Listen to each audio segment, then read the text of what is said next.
Let's try and run through the 30 books I read in March. I started the month with Bland Fanatics. It's a collection of essays that span across a decade that is a scathing critique of global liberalism. I found the language to be really dense and difficult to navigate at times, and because it's a collection of essays, a lot of the talking points tend to be pretty repetitive, but still a good read nonetheless. Then I read Easy as Falling, which is a gay romance between a young man falling in love with his childhood best friend who is also his guardian angel. And honestly, me reading a queer angel book is the most fork found in kitchen occurrence. But this one was very sweet, and I really liked the world building elements surrounding alternate timelines. Then I read Kitchen Confidential, which was Anthony Bourdain's first memoir. I was horrified, I was in awe.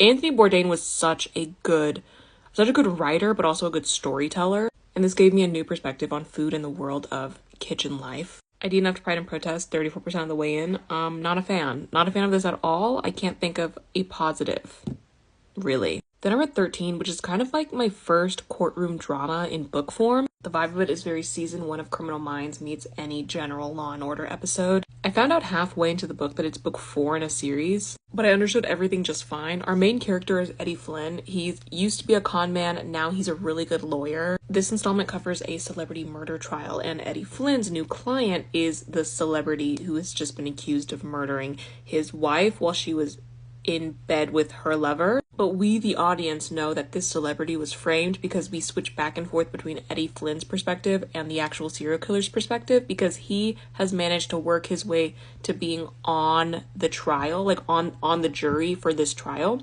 in order to guarantee that someone else goes down for his crime. Does this require a lot of suspension of disbelief for a lot of these plans to work? Yes. But I was hooked. Eddie Flynn might as well be a private detective at this point. And then I read The Fall That Saved Us, which I also love. Our main character is an angel. She has left behind her abusive home life. She meets this really hot demon. There's a whole thing. It is equal parts angsty and sensual. I am a big fan. And then immediately after that, I read First Creation and lost my mind even more. This is another story about an angel and sort of like a demonic figure / fallen angel in the never-ending war between heaven and hell. But this one is an erotic horror, and there's cannibalism, and there's really beautiful imagery, and the language of it is absolutely stunning. The moment I started, I couldn't stop, and every single line was just beautiful. Then I impulsively checked out the audiobook for The Crucible because it was just like available at my library. And I really enjoyed this one. We never read The Crucible in school, but I feel like everyone else did, and now I feel like I missed out. But it's such a hopeless tale filled with chaos and misery. Also, all of this over some man.